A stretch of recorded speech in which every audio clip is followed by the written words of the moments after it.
Cystoscopy. Women. Introduction. Please point to the bladder. Choose one of the following options. Correct. Cystoscopy is only used to diagnose the disease.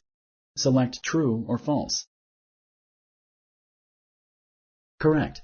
Cystoscopy can also help treat certain diseases that affect the urethra, bladder, and ureters.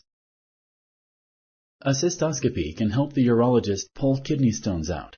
Select true or false. Correct.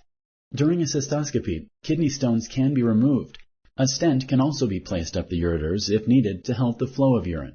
A stent can be placed even if the stone cannot be removed with the cystoscopy. The risk of infection is common with cystoscopy. Select true or false. Correct. The risk of infection is rare, but it could still happen. Thank you for using Explain.